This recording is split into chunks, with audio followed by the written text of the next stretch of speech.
Well, we're picking up where we left off last week. Right.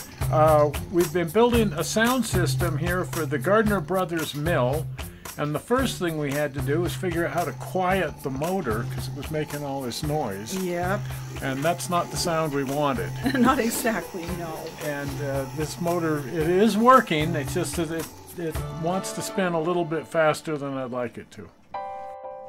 Last week, of course, we were in Pro Tools, Right. and we built the soundtrack and a detailed look at how Pro Tools works. And then at the end of that show, we came up with 3 different mixes that we wanted to try on the actual mill. And generally speaking, I think we were all in agreement that the second mix was the one we liked. Yes. And most of the commenters said mix number 2. What I did is I loaded all 3 mixes into our sound system, and then that way we could just try them in the actual mill in the place where they belong to make sure that's what we want. Now, one of the commenters said that they thought that by simply speeding up the splashes, I'd change the nature of them, and they thought it would be better if I had the actual proper splashes. So what I did is instead of speeding them up, I put in 4 tracks of splashes and then just spread them out so that it sounds like it's going faster without actually interfering with the splash sound. Does that make sense? No.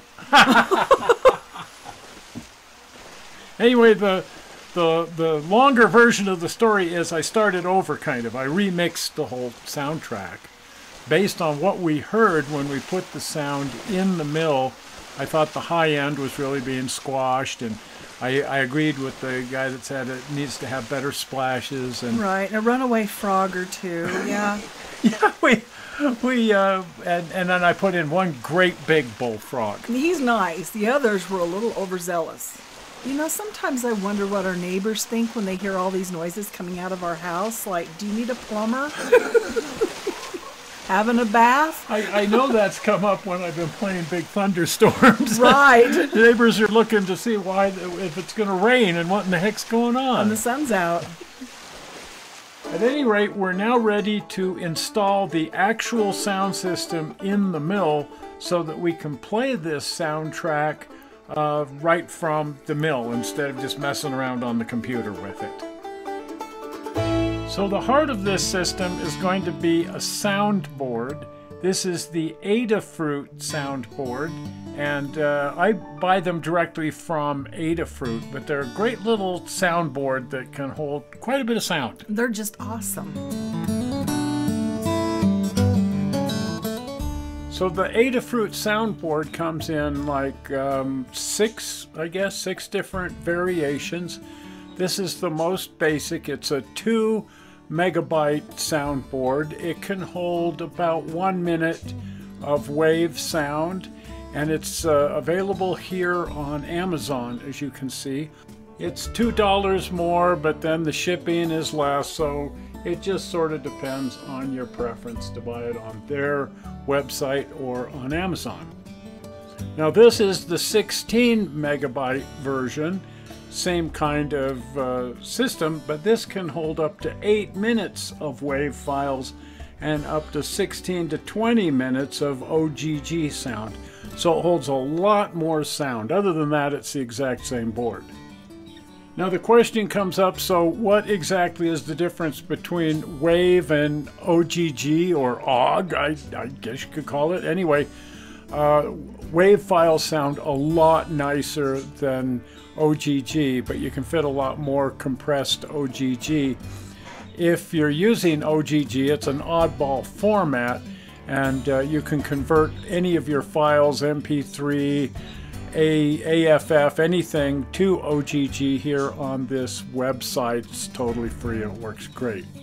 The Adafruit soundboards will only play wave and OGG files. You can't put MP3 in there or anything.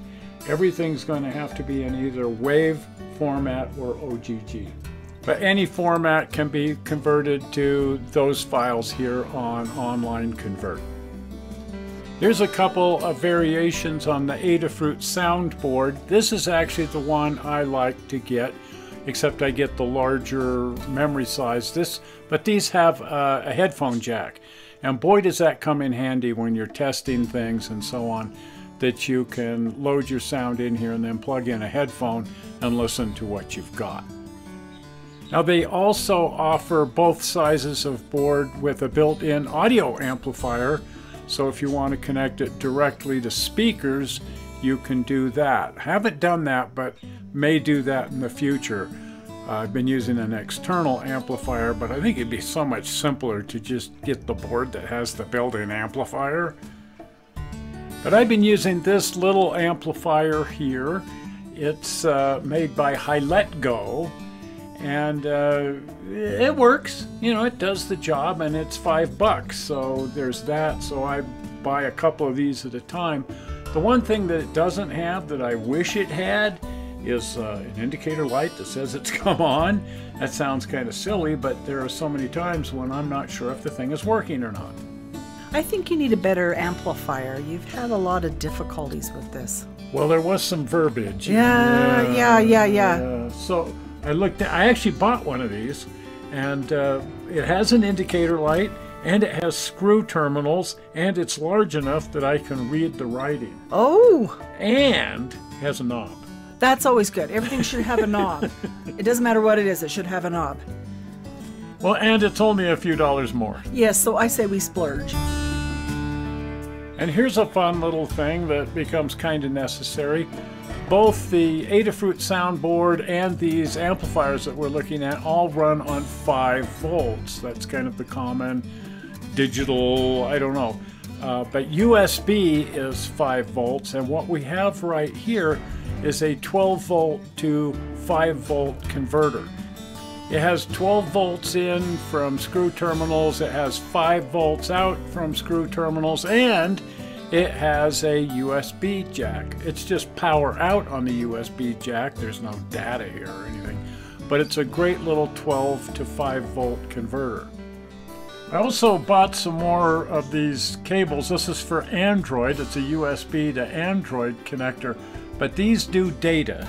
Oh. And I need to make sure that I can transfer the sound over the cord. Some of these are power only. Right. And some of them are data. And boy, you don't want to confuse the two. No. Because if you take one of these that does data and you're charging your device at the airport, you just tied your device to the airport's computer. Right, especially if you're using a USB port. Use a wart if you plug it into an outlet, if you're not sure. Or just make sure you've got a power-only cable. Right. But you do not want to be using a data cord just for charging your phone unless you know exactly what you're plugging it into. Exactly. A ton of hackers have figured this out, and that's how they're hacking into people's phones and devices. Right. Now, when you plug in your Adafruit board using the proper data USB cable, it's going to show up on your computer as a little removable external drive like this. And then when you open that, there are these file formats inside. Sometimes there's audio recorded in here, sometimes not. If you find audio recorded into these files, it's just because you got a hold of one of the boards that they tested before shipping it out. But more often than not, it's just going to be a completely empty drive. You can then load all of your audio files in here. They will just show up by whatever name you've assigned to the file when you copy it over. But in order for the board to talk to the files, it's going to have to follow their naming system. So the name of the file is going to have to be capital T followed by the address of the trigger that you're going to be using. In this case, I'm using address 00. The first trigger is 00. Needless to say, you can't have multiple sounds assigned to 00. I've just done that on screen as a demonstration. But if I had a wave file and I named it too.wave, that file will play whenever I trigger address 0. If I have an OGG file, I can name that too.ogg and it will play. Now, I can also add extensions to those sounds to make them behave in a somewhat different way. So if I name my file too hold, then that file will only play while I'm holding the trigger down. If I let go of the trigger, it'll stop playing. It'll only play when the button is held. If I name the file TOO latch, it will play as soon as I trigger it, and it will continue looping until I trigger it again. If I add the extension next, it will latch onto the first sound, and then it will just continue to play all of the directories on the chip, starting with whatever address you have there. So in this case, going 00, 01, 02, 03, etc., all the way to the end of the board. Now, if you really want to complicate your life, you can use the extension RAND, random.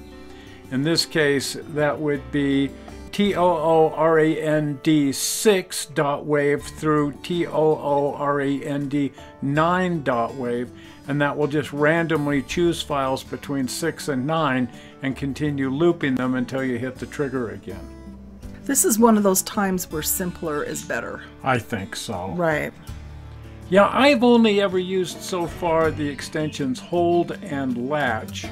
I'm using hold here on the mill so that I can simply put a jumper wire over to whichever sound I want to play, and then whenever I switch the mill wheel on, that sound is going to play until I switch the mill wheel back off. And then for background sounds on the railroad, I'm using the latch, so I can say, you know, whatever address the sound is, and then latch, and I can connect that to a row of push buttons, and whichever button I push, it'll play that sound until I push that button again. These are the triggers on the soundboard. They run along this edge right here, and they start with the ground terminal over here. So if you run a jumper wire from this terminal over to any of these other connections, it'll play that sound, starting at 00 and ending at 10. T00 to T10. Now, rigging the back. What I wanted to do is put a solid back on it and then mount the speaker in that. Typically, I think you get better sound by doing it that way.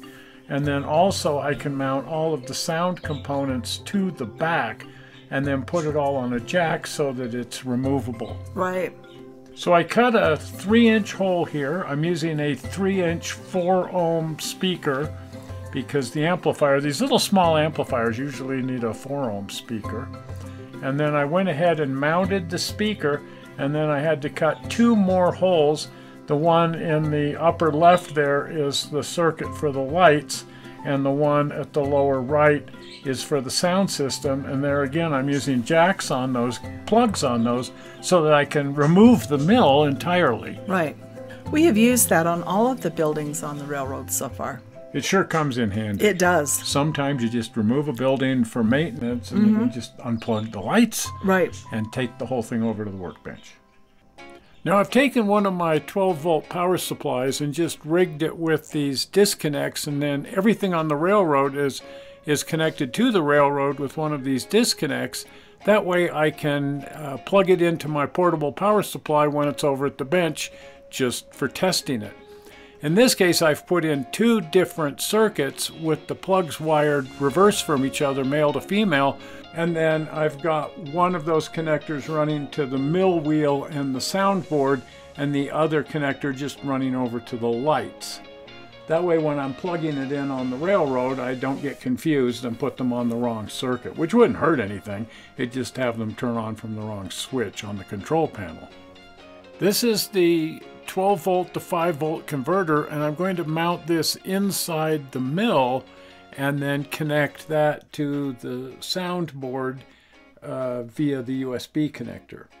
Okay, so here's what went wrong, and well, let me explain what goes on here. This is the 12 volts in, and then it has a USB out, and USB of course also provides 5 volts of power. So I thought this would be a slick way to hook it up using the USB connector, but it also has this. This is just screw terminals for the 5 volts out. And originally I thought I don't want to use these because if I use the USB connector, I can unplug the back off of the entire mill and just unplug the USB connector, and then the whole thing is going to be removable, right?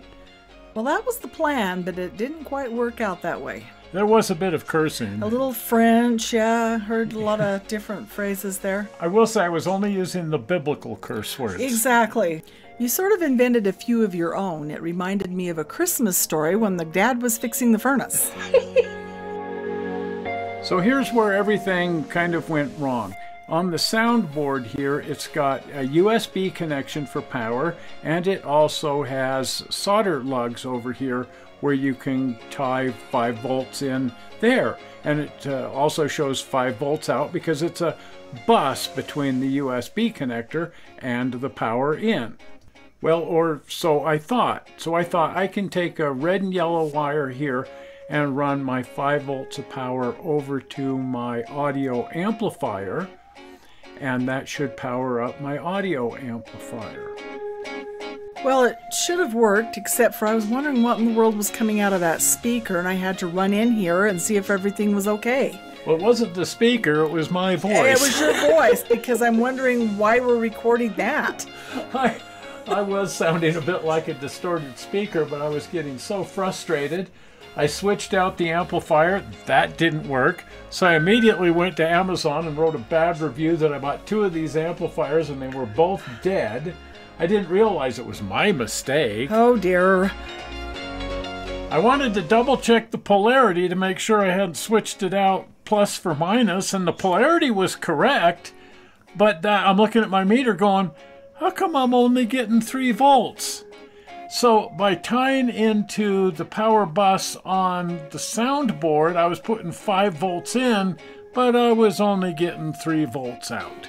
No, life is short. Why don't you just change it? Yeah.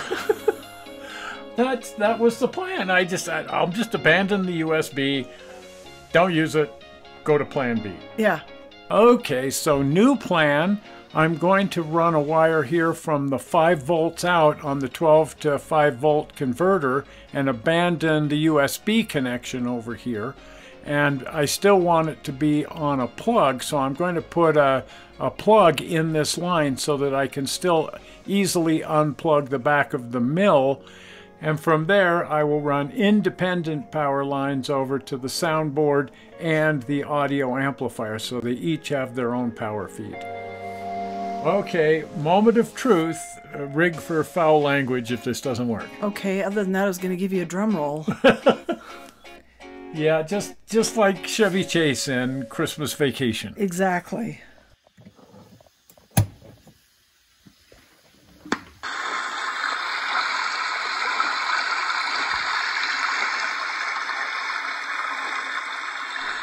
Oh my heck, it's working. Isn't that fun? I'm not sure what we should do to celebrate. Sit in a hot tub? I wish we had one. Maybe go buy a birthday cake. It's nobody's birthday, but that's not going to stop us. Right, everybody likes a birthday cake. Now, one of the things I have found in mixing sound over the years is you really need to evaluate sound through the actual speaker and in the actual position. If you're doing a mix for a radio, it's better to just mix it through a radio. Right. Or if you're doing a mix for a theater, you really need to mix it in a theater. Once I heard the sound here with the back on and the mill in place, I just wasn't that happy with the mix. No. It's like, okay, it's good, but it could be better. Yeah. So I thought, let's start over with the mix. Let's go back to the mix and turn up some of the high end and try to make it work a little bit better in this position.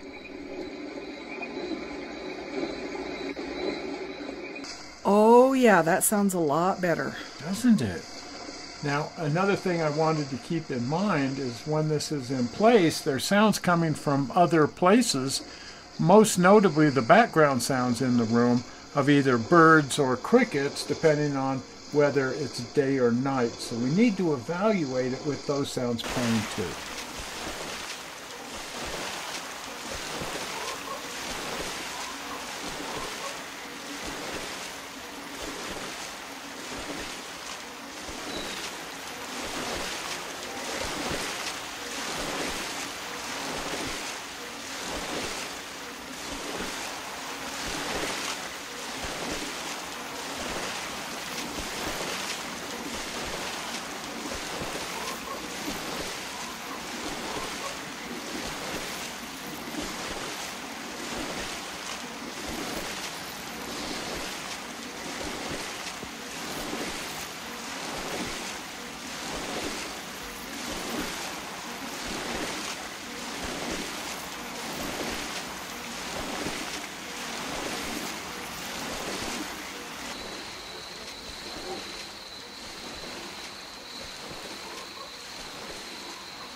Well, as is always the case, it turned out to be a little more work than I thought. But everything worthwhile is. That's the way of it. I jump into these projects thinking, well, we can knock this out in a couple of days. Turns into a couple of months. But it turned out great. That's the key. Right. It's always nice when it comes out the way you want it. Right. Well, next week we're going to be moving on to doing the woodwork on the mill, and you wouldn't want to miss out on that. And so you want to be a subscriber to the channel. So please hit your like button, and if you haven't subscribed to the channel, please subscribe by clicking on the upcoming blue button. Zoink! Right there, the blue button. Well, we're not sure how you found this video on the internet. We hope you didn't find it boring, and we will see you here on Tuesday. Right. Bye-bye. Bye.